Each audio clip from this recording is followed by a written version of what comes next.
Hey guys, Liquid Blitz here, and today I'm bringing you a real quick breakdown and comparison of the Bouncing Betty and the Claymore.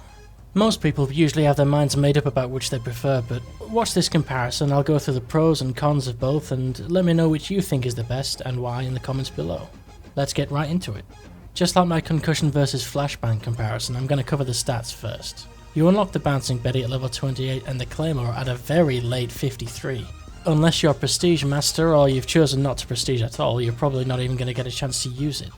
Anyway, you only get one of each or two if you equip the Danger Close wildcard, and they can both be resupplied by equipping Scavenger. Although keep in mind that even though you can have several live on the ground at any one time, the maximum you can carry is limited to the number you spawned with, which is 1 or 2 if you have Danger Close on. The Betty has a 360 degree trigger and explosion, and the Claymore has a cone-shaped range and explosion. The Betty explodes at head height, so it can be avoided by going prone or crouching. A lot of people don't realise crouching also works, so remember that. As for the Claymore, that deals damage from the ground to roughly chest height, so that can't be dodged.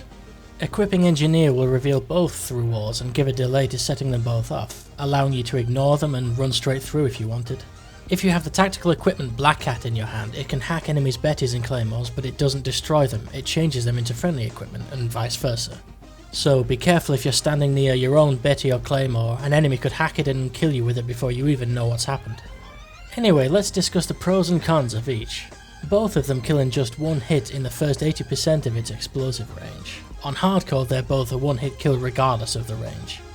Both of them can be made pretty damn irrelevant by equipping Flak Jacket, which negates pretty much all the damage. The Betty can be avoided easily by proning or crouching, but the Claymore cannot be avoided once triggered. The Claymore's lasers make it easy to see around a corner, but with practice you can learn to put them in some invisible spots. The Betty has a full 360 degree field for it to trigger, whereas the Claymore's detonation area is a cone between the lasers. Now let's look at some of the ideal uses of each. The Betty works particularly well on stairs because of the whole avoidance thing. Often when you set one off on the stairs, even if you crouch or prone, it will still get you. It's a bit buggy, but it works well. Whatever you do, don't put a Betty at the very top of some stairs, because the enemy will just walk up, see it, and they don't even have to crouch, they can just stand there and it'll explode above their heads. So at the bottom of some stairs or on them is the ideal spot for the Bouncing Betty. The Claymore on the other hand can be used for a much wider range of things. Because it can't be avoided at low heights, it's an ideal explosive to use at flag and bomb locations, especially the latter.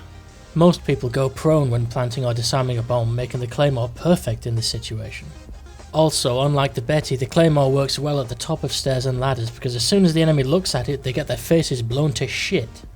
That's pretty much it. Because of the high damage of both, they are equally useful on both core and hardcore. If I had to choose a favourite, I'd say the Claymore because despite its cone-shaped limitation, it makes a far more effective trap at stairs, ladders and doorways than the Betty since it can't be avoided.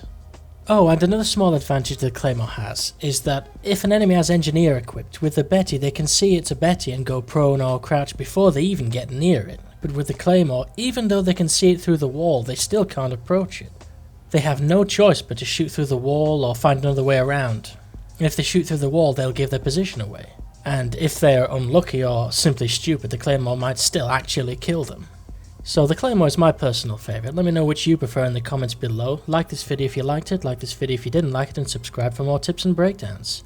Goodbye.